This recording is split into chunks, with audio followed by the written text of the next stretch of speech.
Hello friends, welcome back to colour bubbles channel. ഇന്ന് നമ്മൾ ഒരു ആപ്പിളാണ് വരച്ചിട്ട് കളറിങ് ചെയ്യുന്നത്. കളർ പെൻസിലാണ് യൂസ് ചെയ്യുന്നത്.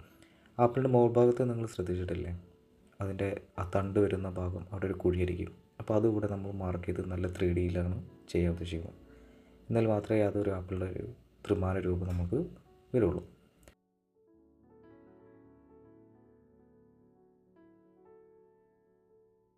വലതുഭാഗത്ത് മുകൾ ഭാഗം. അപ്പോൾ ആദ്യം മഞ്ഞ കളർ നമ്മൾ യൂസ് ചെയ്യുന്നു, മുകൾ ഭാഗത്ത് അപ്ലൈ ചെയ്യുന്നു. രണ്ടാമതായിട്ട് നമ്മൾ ഓറഞ്ച് കളറാണ് യൂസ് ചെയ്യാൻ പോകുന്നത്.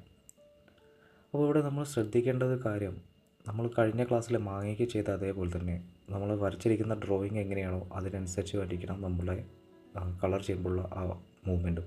മുകൾ ഭാഗത്ത് കുഴിയുടെ മുകളിലായിട്ട് ഓറഞ്ച് അപ്ലൈ ചെയ്തു. അതിനുശേഷം അപ്പുറത്തെ സൈഡിൽ ബാക്ക് സൈഡിൽ വന്നിട്ട് യെല്ലോ ഇതേപോലെ ആഡ് ചെയ്യുന്നു. അതിനുശേഷം ഓറഞ്ച് നമ്മൾ ആഡ് ചെയ്യുന്നു. ഇപ്പോൾ തന്നെ നമുക്ക് ഏകദേശം ഒരു ആപ്പിളിൻ്റെ ഉരുണ്ട ഒരു ഷേപ്പ് ഫീൽ ചെയ്യുന്നില്ലേ. അതുപോലെ ഉൾഭാഗത്തേക്ക് നമ്മൾ ഗ്രീൻ കളറ്, അതിനുശേഷം കുറച്ച് ഡാർക്ക് ബ്രൗൺ എല്ലാം യൂസ് ചെയ്യണം. തേർഡ് കളറായിട്ട് നമ്മൾ എപ്പോഴും ചെയ്യുന്ന പോലെ തന്നെ റെഡ് കളർ യൂസ് ചെയ്യുന്നു. ഞാനെപ്പോഴും പറയാറുള്ളത് പോലെ തന്നെ നമ്മൾ ഏതൊരു കളർ ചെയ്യുമ്പോഴും അതിൻ്റെ തൊട്ട് മുന്നിലുള്ള കളറുമായിട്ട് നന്നായിട്ട് മിക്സ് ചെയ്തിട്ട് വേണം നമ്മൾ വർക്ക് ചെയ്യാൻ. അപ്പോഴേ അതിൻ്റെ ഒരു ഒഴുക്ക് അല്ലെങ്കിൽ ആ ഒരു സെപ്പറേഷൻ ഇല്ലാതെ എല്ലാം ഒരു ത്രിമാന രൂപത്തിലേക്ക് നമുക്ക് ആ വർക്ക് കൊണ്ടുവരാൻ സാധിക്കുകയുള്ളൂ. മറ്റേത് സെപ്പറേഷനായിട്ട് എപ്പോഴും അവിടെ ഇങ്ങനെ ഒരു വേറിട്ട് നിൽക്കും. യെല്ലോ കളറാണെങ്കിലും ഓറഞ്ച് ആണെങ്കിലും റെഡ് ആണെങ്കിലും. അപ്പോൾ 3 കളർ നമ്മൾ എത്ര കളറാണ് വയ്ക്കുന്നത് അതെല്ലാം അതിൽ ഭയങ്കരമായിട്ട് മിക്സ് ചെയ്തിട്ട് ചെയ്യാൻ ശ്രമിക്കുക. അതേപോലെ പ്രത്യേകം ശ്രദ്ധിക്കേണ്ടത്, നമ്മൾ ഔട്ട്ലൈൻ എങ്ങനെയാണോ ഇട്ടത് അതേപോലെ എന്ത് ഒബ്ജക്റ്റാണ് നമ്മൾ ചെയ്യുന്നത് ആ ഷേപ്പിനനുസരിച്ച് വേണം നമ്മുടെ കളറിങ് ചെയ്യുമ്പോൾ നമ്മുടെ ഒരു ഹാൻഡ് മൂവ്മെൻറ്റ് വരേണ്ടത്. ഇതിൻ്റെ മുകൾ ഭാഗത്ത് ഞാൻ റെഡ് ചെയ്തിട്ട് സെപ്പറേഷൻ ചെയ്യുകയാണ്. വൈറ്റ് പ്രതലത്തിൽ നിന്നും നമുക്ക് നമ്മുടെ ഒബ്ജക്റ്റിനെ എടുത്ത് കാണിക്കണം അല്ലേ. അപ്പോൾ അതിന് വേണ്ടിയിട്ട് നമ്മൾ മുന്നേ പറഞ്ഞു ഹൈലൈറ്റ് വരുന്നത് വലതുഭാഗം മുകൾ ഭാഗത്തായിട്ടാണ്. അപ്പോൾ അവിടെ നമ്മൾ ഓൾറെഡി ഒരു വൈറ്റുള്ള ഹൈലൈറ്റ് വിട്ടിട്ടാണ് നമ്മൾ ചെയ്തുകൊണ്ടിരിക്കുന്നത്.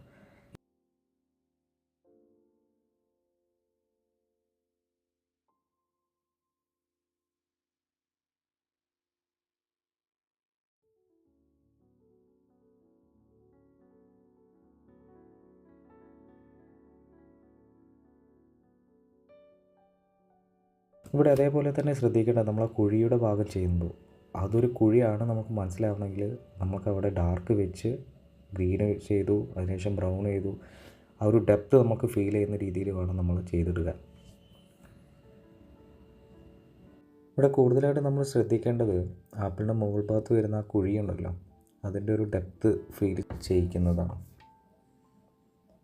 അപ്പോൾ അതിനനുസരിച്ച് വേണം നമ്മുടെ ലൈൻസ് എല്ലാം അപ്ലൈ ചെയ്യാൻ.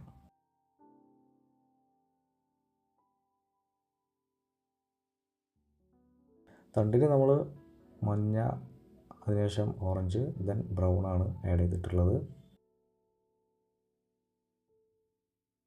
അതിനുശേഷം നമ്മൾ വയലറ്റാണ് യൂസ് ചെയ്യുന്നത് ഫോർത്ത് കളറായിട്ട്.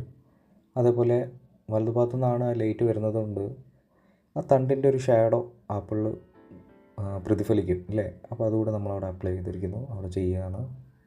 അതിനുശേഷം ലൈറ്റിൻ്റെ നേരെ ഓപ്പോസിറ്റ് നമ്മൾ ഡാർക്ക് ചെയ്യുന്നു.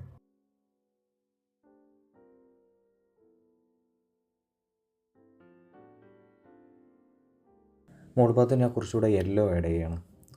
ഇതിങ്ങനെ ഒന്ന് തെളിഞ്ഞ് നിൽക്കുന്നതായ ഒരു ഫീലൊക്കെ കിട്ടാൻ വേണ്ടിയിട്ട് കുറച്ചുകൂടെ ലൈറ്റ് കളർ അവിടെ ആഡ് ചെയ്യുന്നു. അത് നല്ല രീതിയിലേക്ക് ഓറഞ്ചായിട്ട് മിക്സ് ചെയ്യുന്നു.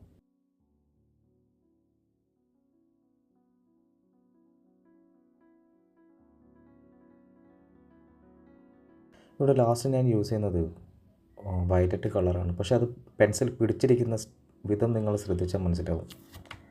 പരത്തി പിടിച്ചിട്ട് ഇങ്ങനെ ജസ്റ്റ് ആ ഷാഡോ, അതായത് ഡെപ്ത് നമുക്ക് കിട്ടുന്ന രീതിയിലാണ് ഞാൻ ചെയ്തിരിക്കുന്നത്. അതായത് ഇതുവരെ ചെയ്തത് ലൈൻസ് രീതിയിലാണെങ്കിൽ ഇവിടെ നേരെ ഞാൻ പരത്തിയിട്ടാണ് ചെയ്തത്. ഇത് വൈറ്റ് പേപ്പറിൽ ഇപ്പോൾ ആപ്പിൾ നമ്മൾ ചെയ്ത് കഴിഞ്ഞു, ഓക്കെ. എന്നാൽ ഇനി ഇത് കുറച്ചുകൂടെ ആ വൈറ്റ് പേപ്പറിൽ നിന്ന് ഇതൊന്നും വേറിട്ട് നിൽക്കാൻ എന്ത് ചെയ്യും എന്നുള്ളതിനാണ് നമ്മൾ ഷാഡോ ആഡ് ചെയ്യുന്നത്. അപ്പോൾ ലൈറ്റിന് നേരെ ഓപ്പോസിറ്റായിട്ട് ഞാൻ ലൈറ്റ് ബ്ലൂ കളർ അപ്ലൈ ചെയ്യുകയാണ്. അതിനുശേഷം വയലറ്റ് കളറും ആഡ് ചെയ്തിട്ട് അതിൻ്റെ ഒരു ഡെപ്ത് കൂടുതലാക്കിയിട്ട് ചെയ്യണം. ആപ്പിൾ ഇരിക്കുന്ന ഭാഗത്തേക്ക് ഡാർക്ക്, ദൂരേക്ക് പോത്തോറും ലൈറ്റായിട്ട് വരും.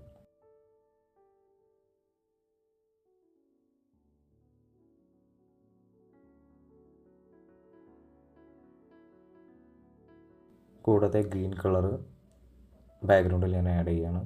ഇതെന്തിനാ ചെയ്യുന്നത് വെച്ചാൽ നമുക്ക് ഒബ്ജക്റ്റിനെ കുറച്ചുകൂടെ ഒന്ന് പ്രൊജക്റ്റ് ചെയ്ത് കാണിക്കാൻ വേണ്ടിയിട്ടാണ്.